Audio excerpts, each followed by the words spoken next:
Hello વિદ્યાર્થી મિત્રો, રાધે રાધે. તો આજે આપણે ઘણી કમેન્ટ આવતી હતી કે પેઢીનામું જાતિ વેરિફિકેશન કઈ રીતે કરાવું. તો મિત્રો એના વિશે આપણે આજે એસસીબીસી જે કેટેગરીના ઉમેદવારો છે એને જાતિ વેરિફિકેશન કઈ રીતે કરાવવું, બરાબર. તો તમને ખ્યાલ હોય તો તમારે, જો તમે કેટેગરીમાં હો તો તમારા પ્રમાણપત્રો જે સરકારી નોકરી માટે માગતા હોય છે એમાં એસસીબીસી હોય કે એસટી હોય, બરાબર, અને એસસી હોય, એ બધાને કેટેગરીને જે આવે છે તે મિત્રોને જાતિ વેરિફિકેશન કરવાનું હોય છે. તો એમાંથી આજે આપણે એસસીબીસી જે ઉમેદવારો છે એને જાતિ વેરિફિકેશન કરવા માટે કયા કયા ડોક્યુમેન્ટ જોશે એના વિશે આજ વાત કરવાના છીએ. તો વિડીયોને પહેલાં તો એન્ડ સુધી જોજો. સારો લાગે તો લાઈક કરી દેજો, અને જો તમારા મિત્રોને લિંક શેર કરી દેજો સારો લાગે તો. કોઈ પણ તમારે સરકારી નોકરી જોતી હોય ને મિત્રો, તો તમારે પહેલાં તો કેટેગરીમાં આવતા હોય તમે, તો તમારે એને જાતિનું વેરિફિકેશન કરવું પડે. જાતિ વેરિફિકેશન શું કામ કરવાનું હોય છે કે કોઈ ડમી પ્રમાણપત્રોના આધારે કોઈ નોકરી નથી મેળવી લેતું ને, તમારી જાતિના નામે કોઈ બીજા ઉમેદવાર તો નોકરી નથી મેળવી, એ બધા માટે જાતિ વેરિફિકેશન કરવાનું હોય છે. અને આ જાતિની ખરાઈ છે ને મિત્રો, એ જાતિ વેરિફિકેશન છે એ તમારું 1/4/1978 પહેલા તમે ગુજરાતમાં વસવાટ કરતા હતા, બરાબર, ગુજરાતમાં જ રહેતા હતા, ગુજરાતમાં જ તમારો જન્મ હતો, એ બધું જ તમારે પુરાવા તરીકે આપવું પડે, ત્યારે તમારું જાતિ વેરિફિકેશન થતું હોય છે, બરાબર. તો સૌપ્રથમ તો તમારે ક્યાં ક્યાં ડોક્યુમેન્ટ ચાલે, તમને એમ થતું હશે કે ક્યાં ક્યાં ડોક્યુમેન્ટ ચાલે.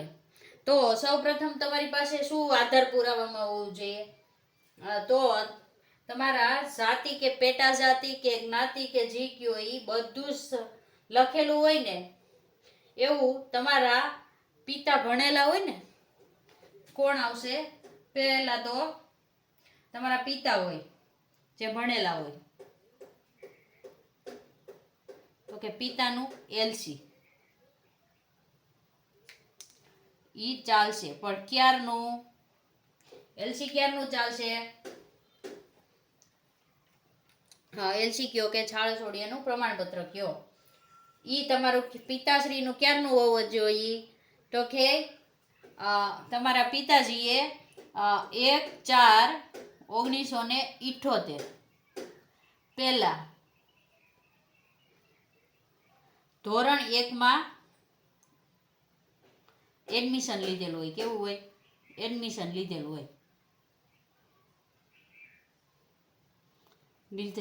હોય, તે ચાલે. કયું ચાલશે? બરાબર. તમારે પિતાશ્રી ભણેલા હોય તો એનું એલસી ચાલશે, પણ ક્યારનું હોવું જોઈએ? તો કે 1/4/1978 પહેલા એડમિશન લીધેલું હોય તમારા પિતાજીએ, અને ઈ પહેલાનું એલસી હોય તો તમારે બીજા એક કઈ પ્રમાણપત્રની જરૂર નહીં પડે.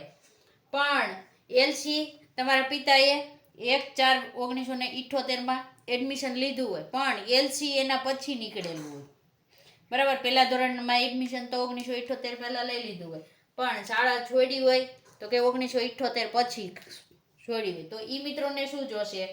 તો ઈ ઉમેદવારોએ સ્કૂલમાંથી વયપત્રક કઢાવવાનું રહેશે. કેવું? વયપત્રકનો ઉતારો લેવો, પણ કોનો? તમારા પિતાજીનો, બરાબર.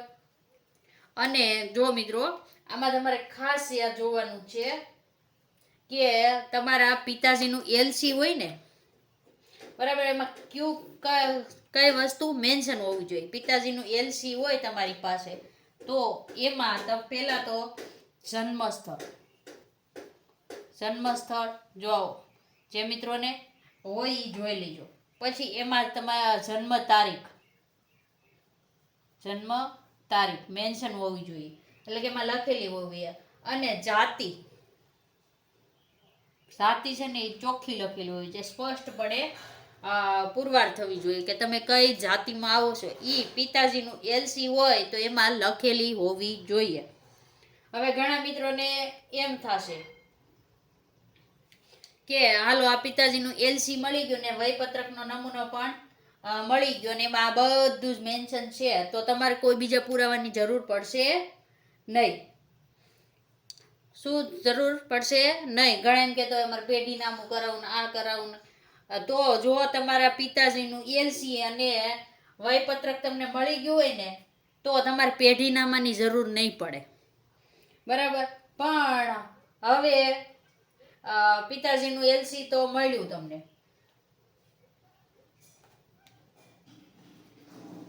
બરાબર, પિતાજીનું એલસી તમને મળી ગયું, પણ 1978 પછીનું હોય તો વયપત્રક કઢાવી લેજો. અને એલસી ને એવું પિતાજીનું ન હોય.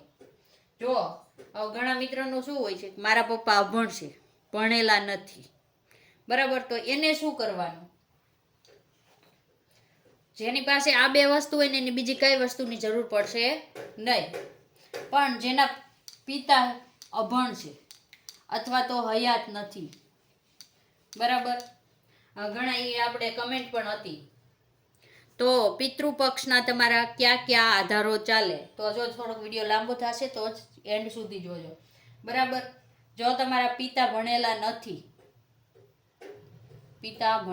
નથી, એટલે તમારી પાસે એલસી નહીં હોય, બરાબર, પિતાનું એલસી નહીં હોય, બરાબર, તો તમારે ક્યાં પિતૃપક્ષના આધાર જોશે? ક્યાં જોશે? પિતૃપક્ષમાં કોણ કોણ આવે? પેલા તો તમે તમારા કાકા, ભાઈ, દાદા, પડદાદા, દાદાના દાદા, પપ્પાના પિતાને દાદા કહેવાય ને એના દાદા પડદાદા, બરાબર. દાદાનું શાળા છોડ્યાનું પ્રમાણપત્ર જોશે. તો કેવું જોશે? શાળા છોડ્યાનું પ્રમાણપત્ર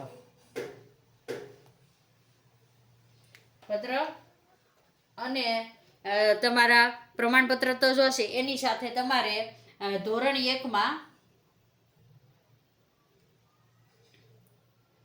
1ની શાળાનો વયપત્રકનો નમૂનો જોશે.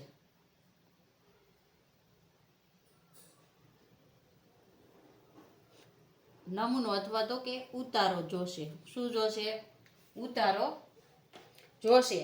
અને આની સાથે સાથે તમારે શું કરાવવું પડશે? જો તમારા પિતાશ્રીનું નથી તો તમારે કાકા, ભાઈ, દાદા ને પડદાદાનું શાળા છોડ્યાનું પ્રમાણપત્ર, પણ એ પણ ક્યારનું જોશે ખબર છે? તો કે 1/4/1978 પહેલાનું. મિત્રો જો અહીંયા ખાસ ડેટ યાદ રાખજો. તો આટલું તમને દાદા કે પડદાદાનું એલસી હોય તમારે, તો તમારે શું કરાવવું પડશે? એક તો વયપત્રકનો ઉતારો, તેમજ તલાટી કમ મંત્રી અથવા તો રેવન્યુ તલાટી. ક્યાં? રેવન્યુ તલાટી સમક્ષનું તમારે પેઢીનામું,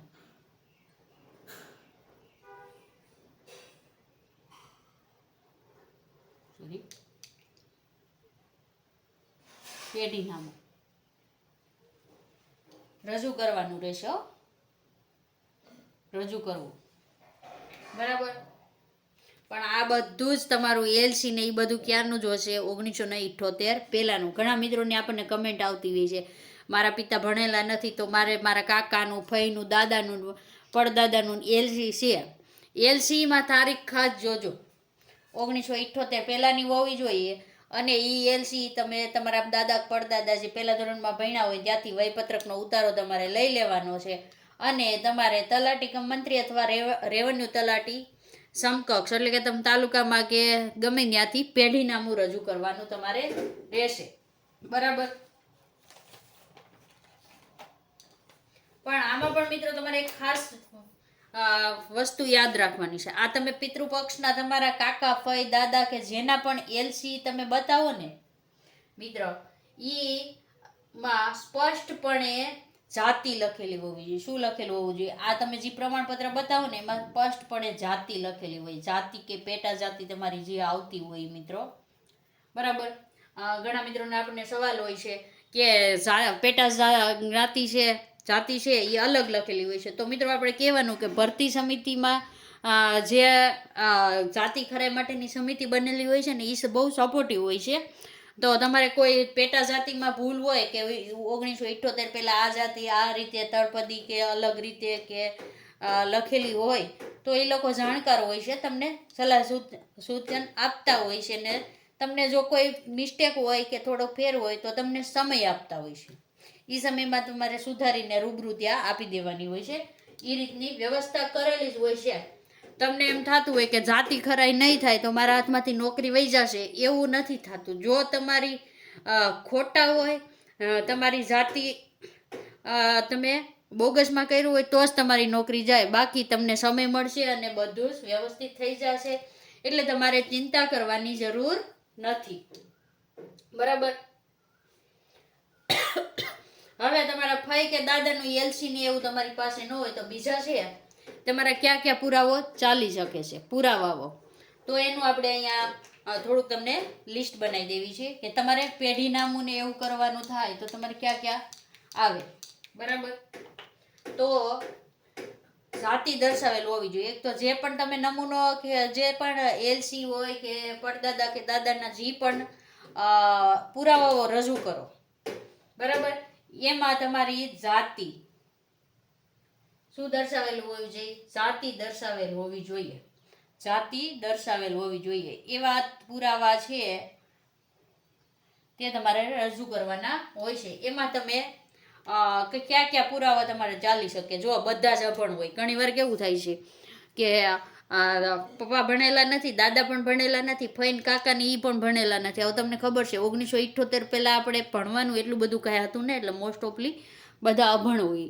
બરાબર. તો શું કરવાનું તમારે? તો તમારે મિત્રો આમાંથી કોઈ પણ તમારી પાસે હોય તો ઈ પુરાવાઓ પણ ચાલે. જો મૂળ હકપત્રક,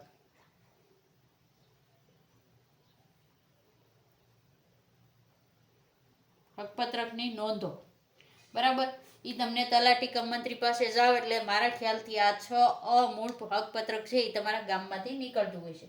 બીજું છે કે તમારા દાદા પરદાદા કે કોઈના નામે જમીન હોય, બરાબર, તો એની 7/12 ના ઉતારા. આપણે જ્યારે પણ લોનનું ને એવું કરતા હોઈએ છે ત્યારે આપણે 7/12 કઢાવતા હોય છે. બરાબર. ઉતારા હોય એ પણ તમારા પ્રૂફ તરીકે ચાલશે. બરાબર. બીજો કે આ બંનેમાંથી હાલો તમારે જમીન પણ નથી, તમારા દાદા પરદાદા કે પહેલા જમાનામાં ન પણ હોય, ઘણા પાસે જમીન નથી હોતી, તો આ બે વસ્તુ તમારી પાસે નહીં હોય, જમીન નહીં હોય તો, બરાબર, તો શું ચાલી શકે? તો કે જમીન મકાન કે તો કે તમારી જમીન હોય, મકાન હોય, બરાબર, કે અન્ય સરકારી વ્યવહાર માટે કરેલા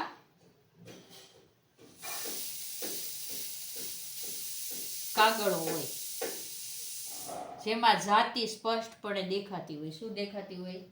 જાતિ દર્શાવવામાં આવેલ હોય. બરાબર. એવા વ્યવહારો. એટલે હવે તમને પાછું એમ થાય છે કે જમીન મકાન ને અન્ય, તો કે આ જમીન આપણે હોય મિત્રો તો 7/12 ને 8/12 ને ઈ હોય. બરાબર.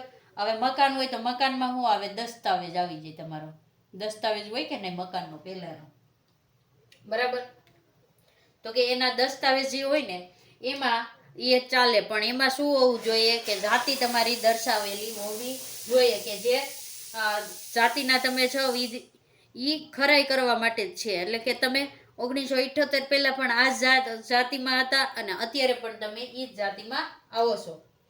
પછી કોઈ પૈસાની આપલે કે એવું કરેલું હોય તે પણ ચાલશે. અને જન્મ મરણની નોંધણી પણ ચાલે. જન્મ મરણ નોંધણી. હવે તમે દાદા કે પરદાદાની જન્મ મરણની નોંધણીનું જે પ્રમાણપત્ર હોય ને મિત્રો, ઈ પણ તમારું અહીંયા ચાલશે. જે તમને આપણે મંત્રી સાહેબ પાસેથી જન્મ મરણની નોંધણી, જો ગામમાં જન્મ હોય તો જન્મ તારીખનો દાખલો કઢાવેલો હોય. અત્યારે તો ફરજિયાત જન્મ તારીખનો બધાનો હોય જ છે, પહેલાંની આપણને ખબર નથી કે જન્મ ને મરણની નોંધણી કરાવેલી હોય તો એ તમને ગામમાં રહેતા હોય તો તલાટી મંત્રી પાસે જ મળી જશે, જિલ્લા તાલુકામાં રહેતા હોય તો મામલતદાર ઓફિસે ને એ રીતનું તમને મળી જશે. બરાબર, એ પણ તમારા પુરાવા તરીકે ચાલે. આ બધા પુરાવા નહીં જોઈએ, કોઈ પણ એક પુરાવો હશે એમાં જાતિ લખેલી હશે તો ચાલશે. અને આ કશું નથી, તમારી પાસે જન્મ મરણ નોંધણી નથી કે આવું નથી, તો મિત્રો તમે વર્ષોથી જે ઘરે રહેતા હોય ને એના તમારી વેરા પોસવું હોય. વેરો હવે આપણને ખબર છે, આપણે વેરો ભરતા હોઈએ છીએ. જો મકાન આપણા નામનું હોય ને, દાદા પરદાદા નામનું હોય તો એ વર્ષોથી પાણી વેરો, સફાઈ વેરો બધું ભરતા હોય. એ વેરાની પોઈસ છે ને પેલા બુકું પણ આવતી મારા ખ્યાલથી, એ પણ ચાલશે તમારે. પણ શું હોવું જોઈએ, એમાં જાતિ દર્શાવેલ હોવી જોઈએ. હવે આ બધા કાગળિયામાંથી તમને એકાદો તો મળી જ જશે. બરાબર, અને આવું કાંઈ ન હોય તો તમારે કોઈ પેલા કોર્ટ કેસ થયેલા હોય કે એના પુરાવાઓ પણ ચાલે છે, જેમાં પણ જાતિ દર્શાવેલી હોય. અને આ બધું જ ના હોય તમારી પાસે તો તમારે દાદા પડદાદા કોઈ સરકારી નોકરી કરતા હોય કે અર્ધ સરકારી કરતા હોય, બરાબર, અર્ધ સરકારી નોકરી કરતા હોય, પેલા સ્થાનિક સ્વરાજ્યની સંસ્થાઓની સેવામાં જોડાયેલા હોય તો એની જે સેવા પોથી હોય ને મિત્રો, સેવા પોથી, એમાં પણ તમારી જાતિ મેન્શન કરેલી હોય છે, જાતિ દર્શાવેલી હોય છે. એનો પણ તમે પ્રૂફ તરીકે એટલે કે આમાં ઉપયોગ થઈ શકે છે. જો આટલું બધું આપણે પુરાવાઓ કીધા, એમાંથી એકાદો તો તમને મળી જ જશે મિત્રો. બરાબર, એકાદો તો તમારી પાસે રહેશે.